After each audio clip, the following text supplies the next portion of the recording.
একদিন খায় 2 দিন না খাই থাকে। তোমার বাবা কিছু করতে পারে না? মাঝে মিতা গাছ বড় হয়ে গেছে, এখন কিছু করতে পারে না।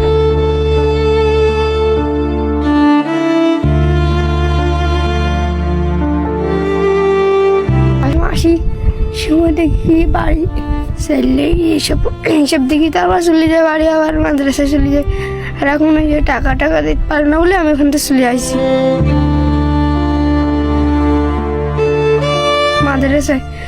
2 ভাই পরে সেখানে 2-3 হাজার টাকার মতন হয়েছে হলে, তার সে টাকা দিতে পারে না, তাই চলে আসি আমি।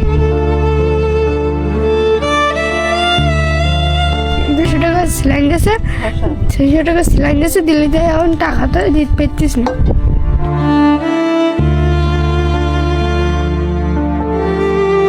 তাহলে আমার জীবন শেষ। তুমি পড়তে চাও না? চাই তো।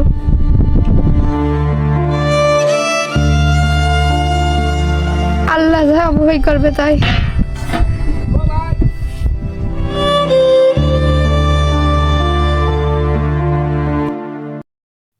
টাকার অভাবে মাদ্রাসা ছেড়ে চলে এসেছেন সাকিব। খুলনার ডাকুব উপজেলার ঝুলন্ত গ্রামে একটি করুণ অবস্থা, যেটি দেখলে চোখের পানি আটকানো একদমই অসম্ভব। খুলনার সুন্দরবন এলাকায় একটি দুর্গম গ্রামে বসবাস করেন এই অসহায় পরিবার। অসহায় পরিবারের ছেলে সাকিব টাকার অভাবে মাদ্রাসা ছেড়ে চলে এসেছেন বলে জানিয়েছেন। সাকিবের মনে সবচেয়ে বেশি পরিমাণ কষ্ট যে সে টাকার অভাবে পড়তে পারছে না। সাকিবের পরিবারের একমাত্র উপার্জনের মানুষই তার মা। সে সুন্দরবনের এরিয়াগুলোতে মাছ ধরে সংসার চালায়। বর্তমান সরকারের কাছে একটাই দাবি, টাকার অভাবে যেন এই সমস্ত অসহায় পরিবারের সন্তানগুলো যেন ঝরে না পড়ে।